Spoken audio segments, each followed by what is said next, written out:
Case போடாம தான் இருக்குதுங்க. ஆனா திமுக தான் 7வது முறையா தமிழகத்துல ஆட்சி அமைக்கும் சொல்றாரு முதலமைச்சர். இது எப்படி பாக்குறீங்க? முதலமைச்சர் அவர்கள் ஒரு பகற் கனவுல இருக்கிறாங்க. உதாரணத்துக்கு மதுரை அரட்டாப்பட்டி எடுத்துக்கலாம். 92 அரசு பேருந்துகள்ல 300 ரூபாய் பணம் கொடுத்து மத்தியான உணவு கொடுத்து நம்முடைய சகோதரிகளை தாய்மார்கள் அழைத்து கொண்டு வந்து முதலமைச்சருக்கு பாராட்டு கூட்டம் நடத்துறாங்க. முதலமைச்சருக்கு இது புரியுதான் எனக்கு தெரியல. மேடையில போறாங்க, கூட்டத்தை பாக்குறாங்க, உடனே சந்தோஷமாயிடுறாங்க. அங்க இருக்கக்கூடிய அமைச்சர் மூர்த்தி அவர்கள் உட்பட எல்லோரும் எப்படி கிரௌட கொண்டு வர்றாங்கன்னு பார்த்தாவே தெரியும்.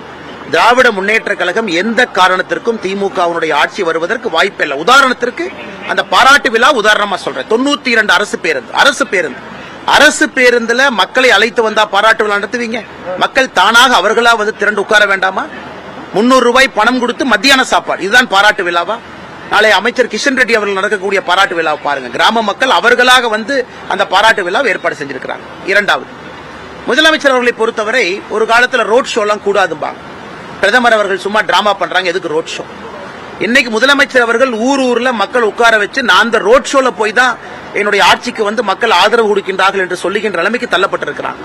அதனால் எதற்காக பாரத பிரதமர் நரேந்திர மோடி அவர்களை முதலமைச்சர் அவர்கள் எதிர்த்தார்களோ அந்த ரோட் ஷோக்கு அனுமதி கொடுக்காம, ஒரு பிரதமருக்கு அனுமதி கொடுக்காத அவலம் தமிழகத்தில் நடந்தது. இந்தியாவில் எங்கேயுமே அனுமதி ஒரு பிரதமருக்கு கொடுக்காம இல்ல. கோர்ட்டுக்கு போய் கோயம்புத்தூருக்கு பர்மிஷன் வாங்கணும்.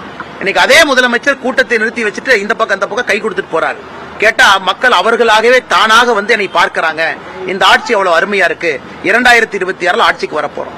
ஆனால் வெறும் நாடக கம்பெனியை போலதான் திமுகவினுடைய ஆட்சி நடக்கிறது. எந்த காரணத்திற்கும் அவர்கள் ஆட்சிக்கு திரும்ப வருவதற்கான சாத்தியக்கூறுகள் எங்கேயும் இல்லை என்பது என்னுடைய கருத்து மட்டுமல்ல, தமிழக மக்களுடைய பொதுவான கருத்து.